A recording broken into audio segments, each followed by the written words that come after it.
E nesta noite vamos falar. Já quase terminei de pregar, não foi? Hã? Então vamos continuar. Eu creio que o Espírito Santo vai falando com a gente, tá? E vai movendo.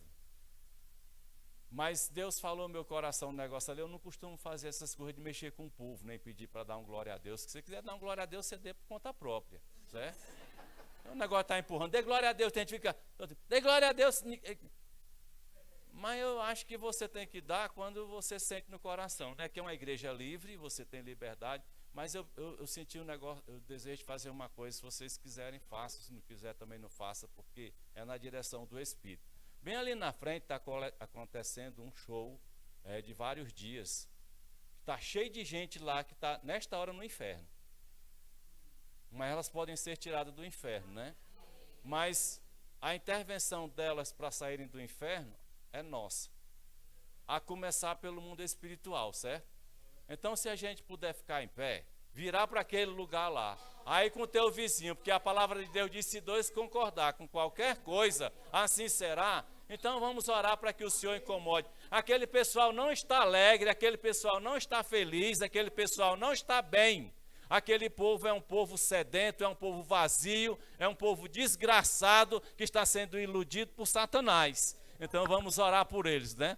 Pai, em nome de Jesus, nós colocamos, Senhor Deus, aquele povo que está naquele autódromo ali, ó Pai, que é um palanque, ó Pai, de show, ó Pai amado, que está cheio de demônios, que está cheio de espíritos maus, que está escravizando, está destruindo vidas, Pai. Mas em nome de Jesus, Pai, nós lançamos uma palavra de salvação em direção àquele lugar, Pai. Em nome de Jesus, Pai.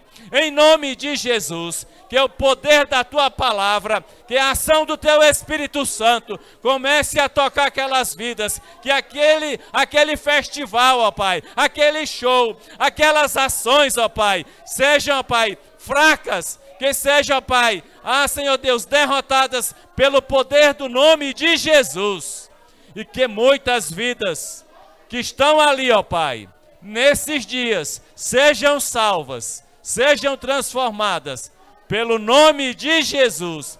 Concordamos assim, Pai, com a Tua libertação daquelas vidas, das drogas, do suicídio, ó Pai, da prostituição, da desgraça, Pai, em nome de Jesus.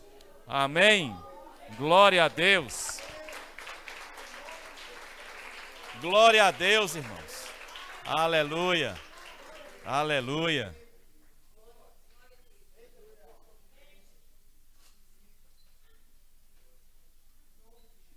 Deu um labirinto aqui, mas dá certo, né? É uma pegadinha, né, para o pastor, né? Abra sua Bíblia em Colossenses capítulo 2, versos 11 até o 15.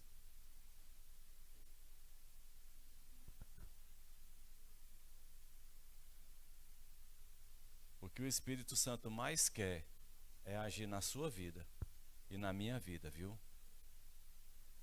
Ele não nos chamou para ter uma vida monótona, mas Ele nos chamou para andar em novidade de vida. Ele nos chamou para passarmos experiências extraordinárias com Ele. Ele não nos chamou para vivermos uma vida de marajá nessa terra, mas Ele nos chamou para ter uma novidade de vida, uma vida abundante, ainda que com aflições, porque no mundo tereis aflições. Mas a paz que excede todo o entendimento humano está dentro de nós, e nós podemos irradiar isso para outros que estão precisando nesta hora. E a palavra de Deus diz assim, quando está falando de uma morte que fez toda a diferença. O pastor falou aí que domingo vai começar aí sobre cristologia, né? Que coisa maravilhosa. Então diz assim: nele também vocês foram circuncidados, não com uma circuncisão feita por mãos humanas, mas com uma circuncisão feita por Cristo, que é o despojar do corpo da carne. Isso aconteceu quando vocês foram sepultados com Ele no batismo, e com eles foram ressuscitados mediante a fé no poder de Deus, que o ressuscitou dentre os mortos.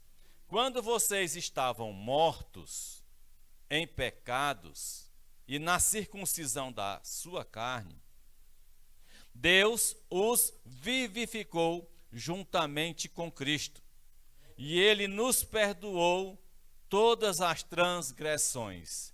Deus me perdoou, Deus perdoou você de todos os seus pecados, de todos os meus pecados. Não há nada que possa nos condenar, nos acusar, nos fazer perder o sono, mediante o sacrifício de Jesus Cristo na cruz, né? E ele diz que ele nos vivificou juntamente com Cristo.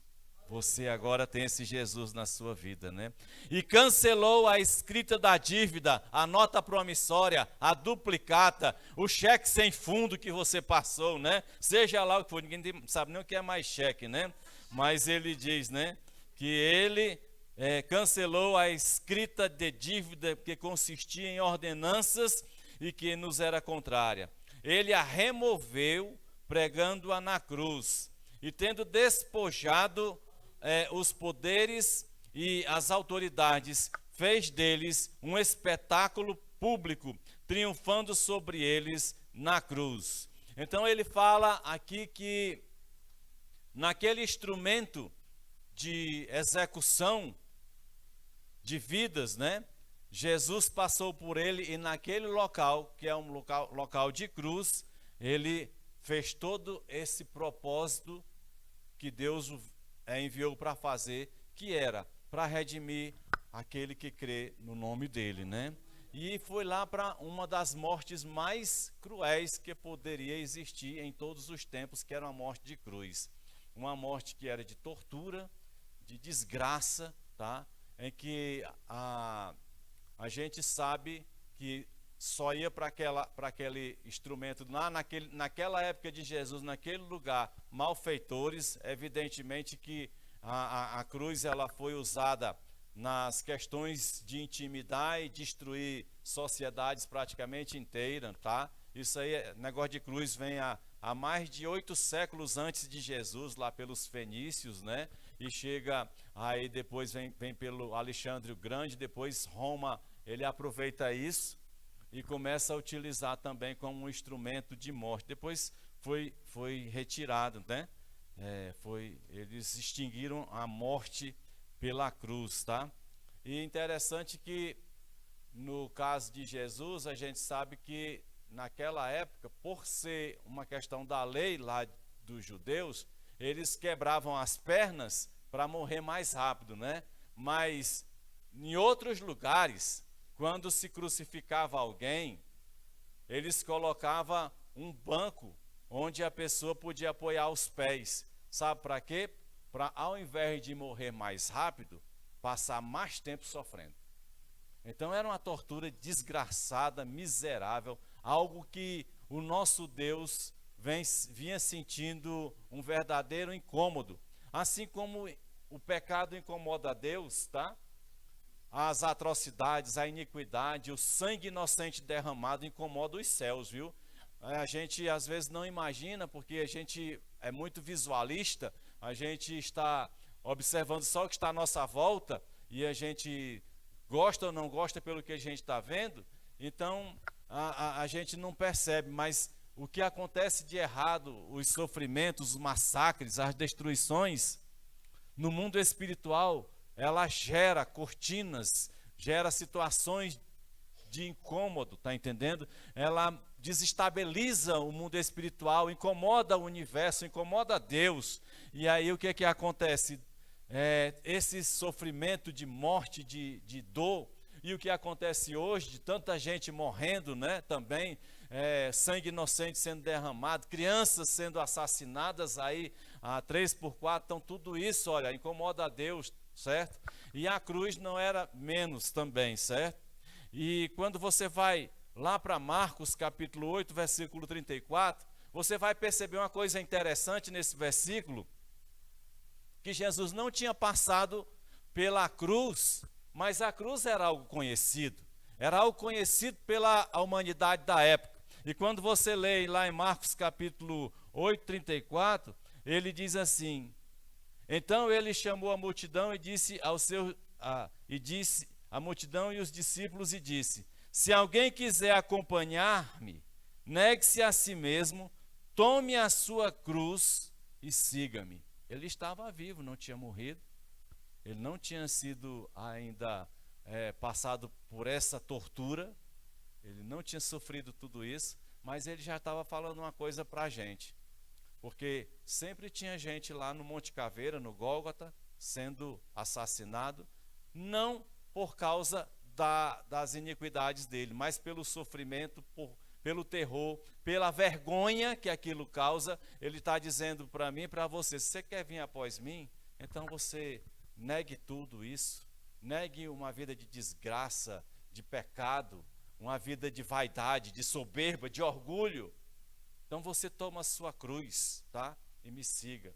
Toma esse instrumento que traz o sacrifício e vem e me acompanha. Ele estava falando isso para mim e para você, porque a gente muitas vezes espera uma vida boa para esses dias.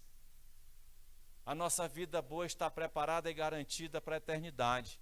Mas aqui nós temos missões a cumprir, nós temos testemunho a dar, nós temos uma vida a oferecer ao Senhor, tá? E a sua vida é muito importante para Ele. E Ele fala a respeito disso.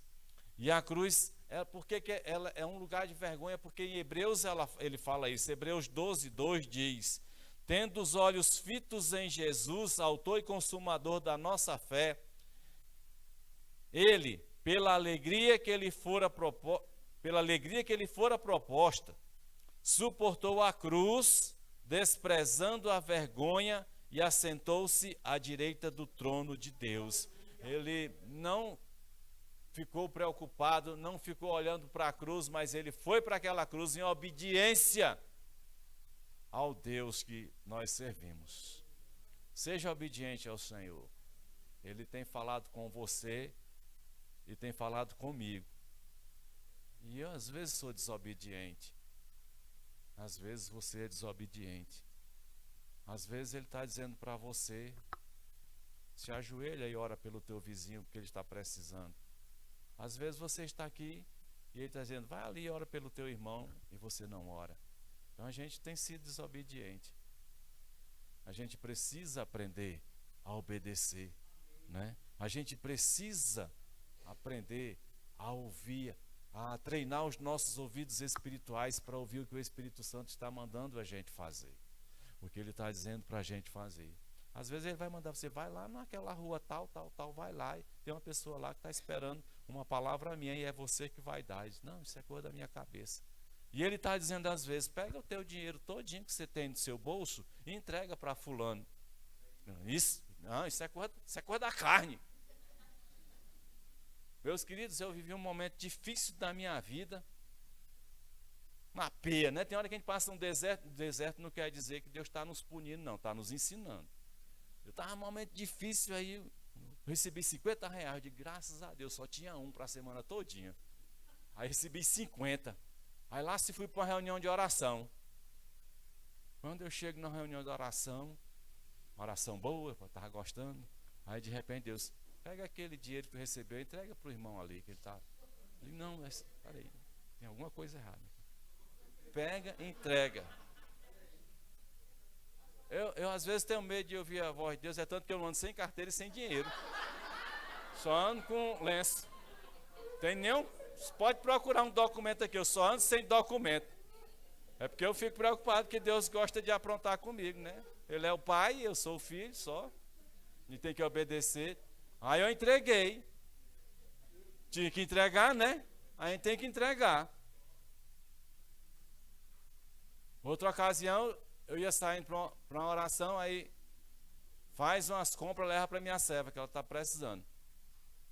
Aí eu esqueci, quando o dia saindo, faz as compras. Eu fiz, cheguei, trouxe minhas compras, trouxe, graças a Deus, não tinha mais nada para comer.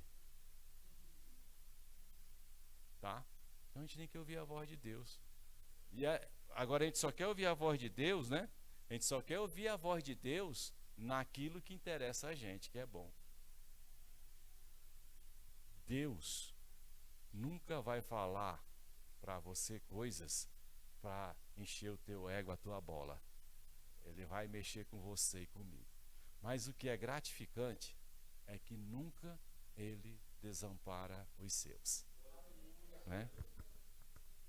E continuando aqui, Filipenses capítulo 2, verso 8 diz que a cruz é um lugar de humilhação, e né?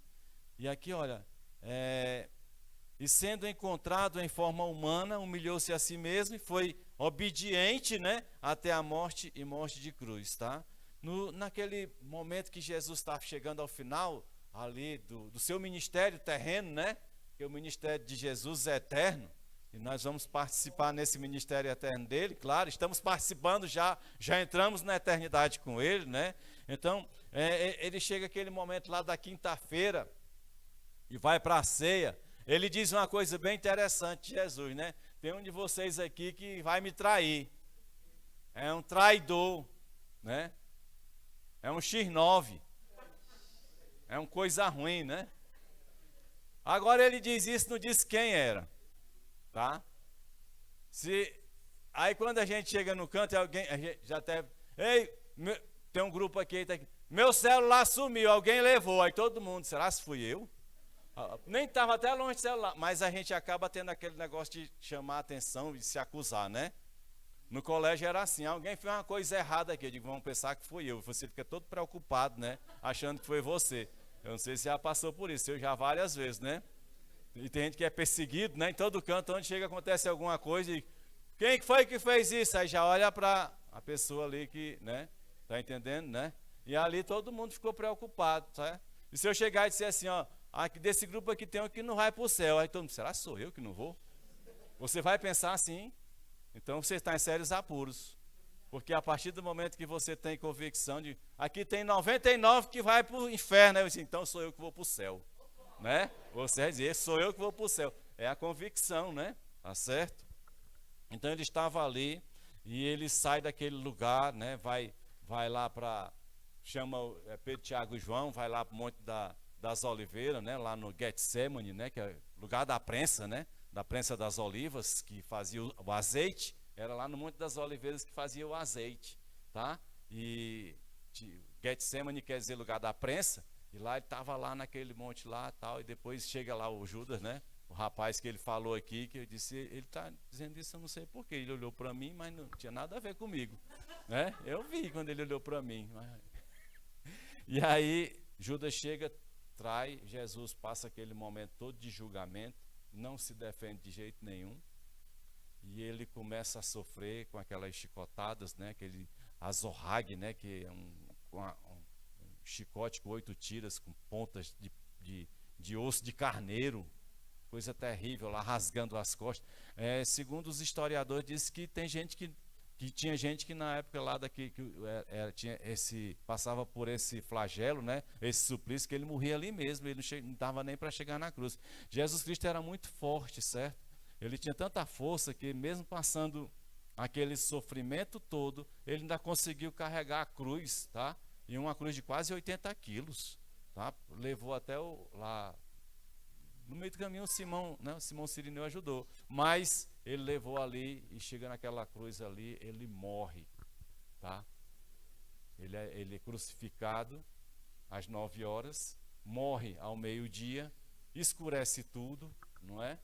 E quando escurece tudo, o véu rasga de alto a baixo, os sepulcros se abrem, aí sai um monte de santo mostrando que há ressurreição, ele é que tem poder sobre a vida e a morte, né? Então ele vai ali naquele lugar e ele...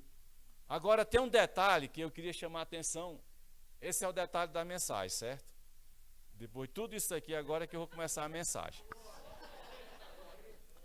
É que Jesus,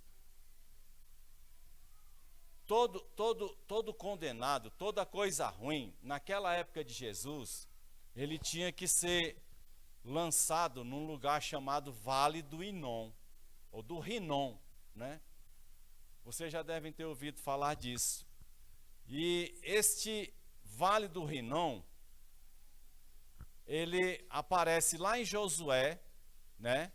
Que é chamado de o Vale de Ben-Rinom também, que é dos filhos de Rinom, tá? E era um lugar de bênção. Aí a gente às vezes faz um paralelo.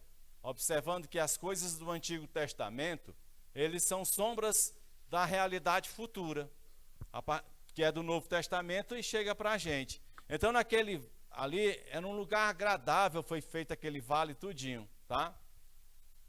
E era como Deus fez o homem e a mulher, fez o homem e a mulher para o louvor da sua glória. Deus não fez o homem para pecar, o homem pecou de enxerido, né? O que acontece? Naquele vale, quando chega na época do rei Acais, que foi um rei muito ruim, ele começou a sacrificar crianças naquele lugar do Vale do Rinom. E aquele lugar começou a servir de sacrifícios da idolatria do povo, e principalmente do povo de Israel, tá? De Jerusalém, de Judá, ali. Então, as crianças eram queimadas ali. E ali no Vale do Rinom tinha um lugar chamado Tofete. Tofete quer dizer queimador, ou que queima, certo? E naquele lugar, então, começou-se a matar crianças. Manassés, que foi neto de Acais, o Manassés, ele chega e continua nesta prática. Então as pessoas chegavam, tá? Ali com as crianças, os pais traziam as crianças recém-nascidas e levavam para ser queimada, sacrificada a ídolos. E quando era de um povo que não conheceu a Deus, não é que isso era verdade, mas pelo menos havia uma justificativa, ainda que muito sem graça, mas tinha. Mas um povo que conhecia a Deus, um povo que sabia dos milagres de Deus, essas pessoas sabiam que Deus não recebe qualquer tipo de sacrifício dessa natureza. O que Deus quer é um coração quebrantado. Sempre foi misericórdia, quero, não sacrifício. E aí então aquele povo que conhecia Deus começou a sacrificar ali seus filhos. E aí tinha o povo do louvor, viu? Mas não era daqui não. Era o povo do louvor, tinha o povo da coreografia, das danças.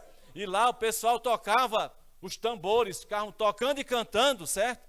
Por quê?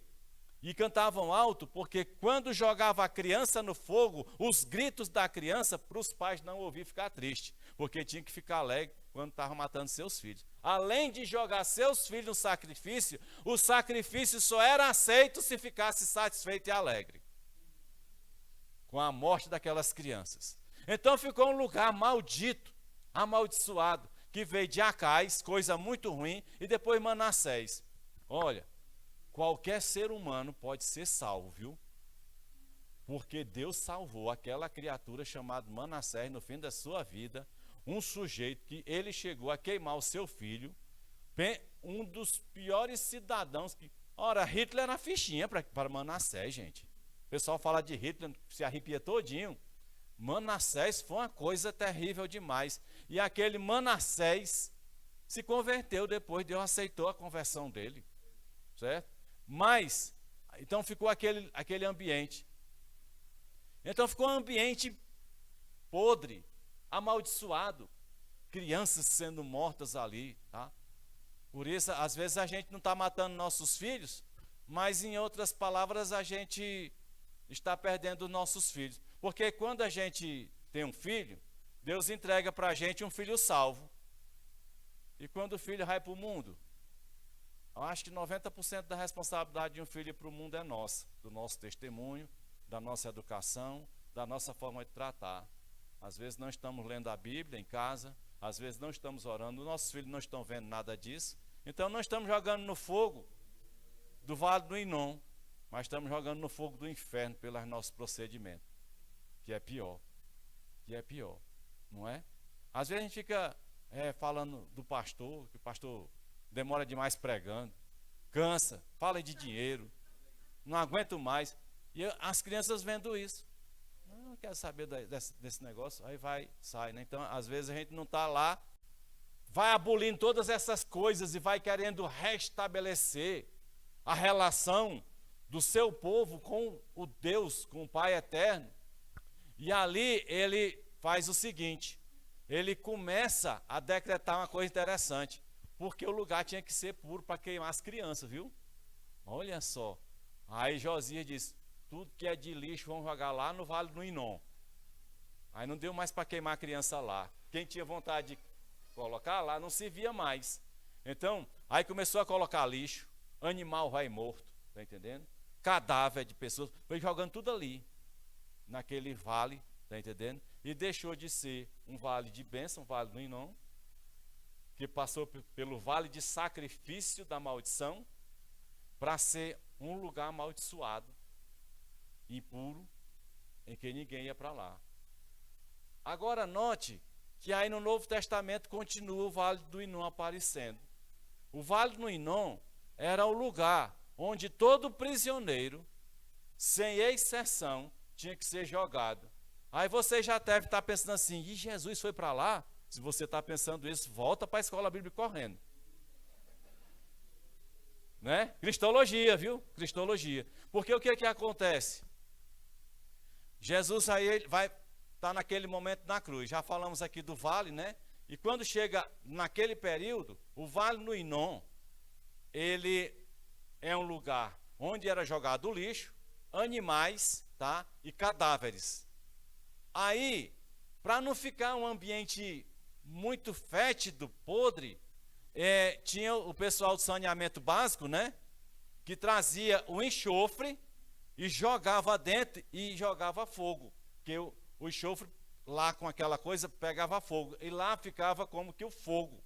E Jesus Cristo, falando do fogo eterno, lá em Apocalipse, ele está mostrando o Vale do Inom pegando fogo com aquelas pessoas dentro, dizendo: olha para onde é que vai todo aquele que me conhece e não entrega a sua vida para mim. Meu querido, se você está aqui nessa noite e tem ouvido falar de Jesus, corra para ele, porque Jesus só falou a coisa certa. Não tem nada de figurativo não. Isso existiu, ainda existe em Israel, tá? Tem um outro nome, mas o que acontece? Este vale ali, Jesus chamou de Geena, tá? Geena, né? Geena para nós brasileiros, mas Geena, tá certo?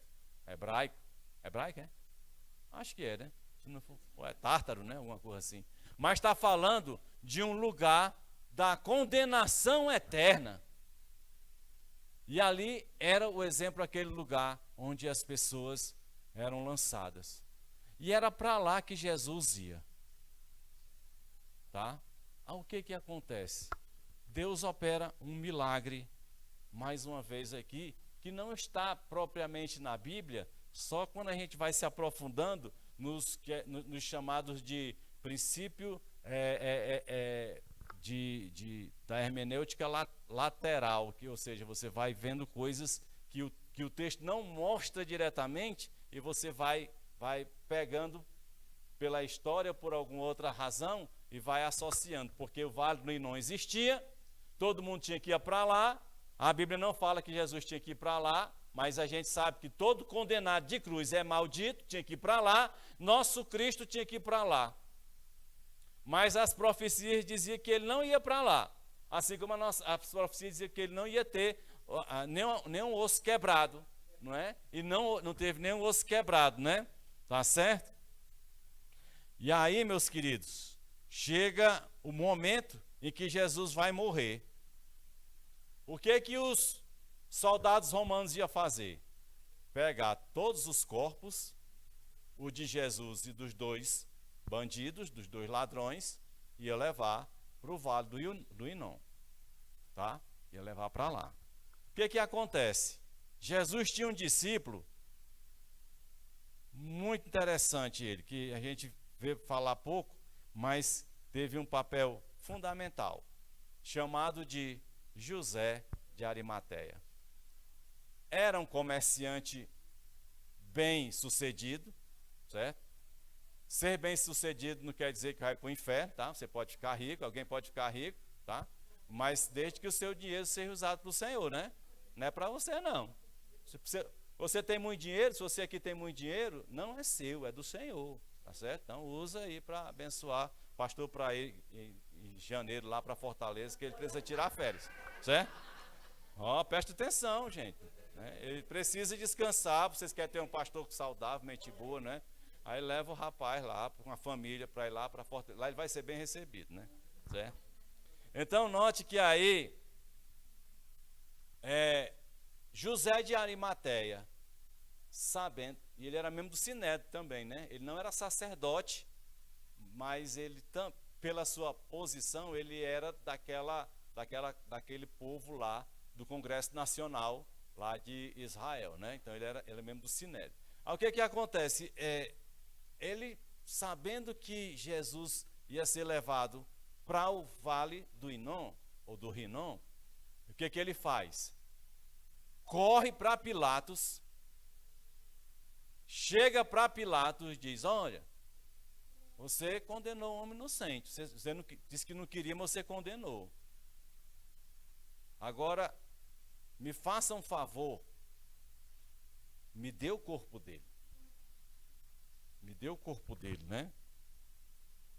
Então, o que acontece?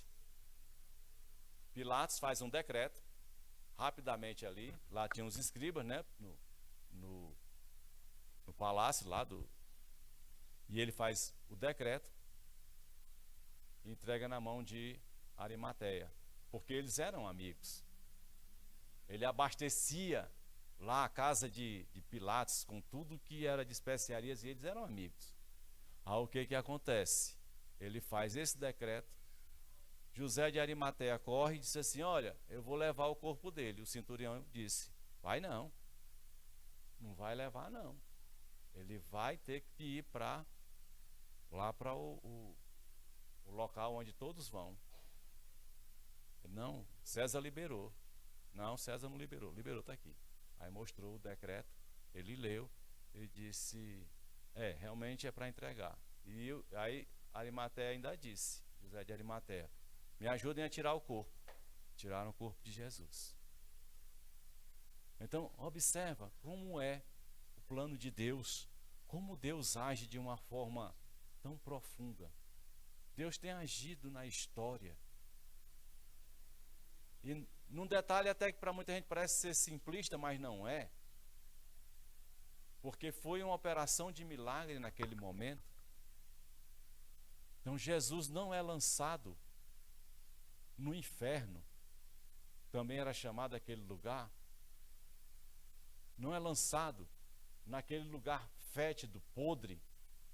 E tem mais, a Bíblia fala um relato que ele diz que o seu verme não morre, né? É porque dentro do Vale do Inom tinha uns locais chamados ravina. Tinha as ravinas fundas, que eram espécie de córregos que ficavam passando com água dentro daquele vale, tá? E quando o corpo de uma pessoa, o morto, era lançado lá, ele não queimava e se deteriorava logo, não. Ele ia se decompondo, só que tinha uma espécie de verme que ia dominando o corpo. A pessoa via os vermes passando na pessoa quando ia lá olhar lá no vale, certo? Cheio de bicho. É porque Jesus disse: e os bichos só sabe quando é que os bichos iam se acabar? Quando aquele corpo se decompôs, ele tinha toda a decomposição e ficava só os ossos. Ficava ali, vivo o tempo todo. Era uma coisa tremenda. E Jesus Cristo falou disso: o seu verme não morre. Esse lugar é um lugar de fogo e enxofre. É um lugar eterno para aqueles que viram as costas para Deus. Jesus Cristo deu toda essa lição para a gente, mostrou tudo isso. E tudo isso era concreto para aquele povo. E a gente está tendo uma noção, talvez, disso. Mas o que importa é que a palavra de Deus se cumpriu, a profecia de Deus foi mencionada, né? Ali, tá? E aí a gente percebe que esta palavra, que é Jesus Cristo, ela tem feito a diferença no mundo e ela continua atuando. E ao invés de parar e acabar tudo no Vale do Rinom, ele foi para aquele sepulcro, naquele sepulcro, ficou lá, rolaram a pedra, colocaram um selo, que eram cordas grossas, tá? Cordas grossas, para guardar, para ninguém mexer. E ali, Jesus foi sepultado conforme a palavra de Deus, numa sepultura nova, numa sepultura que ninguém usou, porque ele era santo, perfeito. Santo e perfeito. Esse é Jesus Cristo, meus queridos. Aí ele ressurge dos mortos. Não vou falar hoje da pedra, vai ficar para a próxima oportunidade, viu? Né? Outra oportunidade a gente fala como foi interessante aquela pedra, tá? Mas Atos 2:23 diz assim, né? Que este homem lhes foi entregue por propósito determinado e pré-conhecimento de Deus, e vocês, com a ajuda de homens perversos, o mataram pregando na cruz. Aqui já começa a história da igreja. Essa história que nós estamos vivendo hoje, falando de Jesus numa cruz, mas que a cruz não segurou, esta é a nossa história agora, falando desse Jesus que começou em Atos.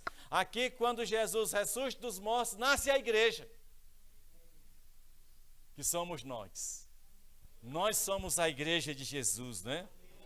E 1 Coríntios diz que a gente não se preocupe, 1 Coríntios capítulo 1, verso 23, de pregar essa palavra, porque o mundo se escandaliza, mas o Espírito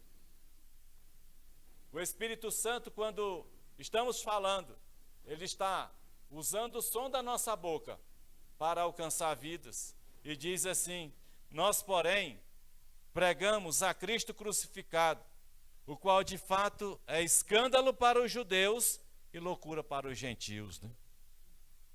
E 1 Coríntios, capítulo 1, 18 diz: pois a mensagem da cruz é loucura para os que estão perecendo, mas para nós, tá, que estamos sendo salvos, é o poder de Deus. Aí, os irmãos dão glória a Deus, né? Aleluia. Só falta bater palma, mas ninguém precisa bater palma, não.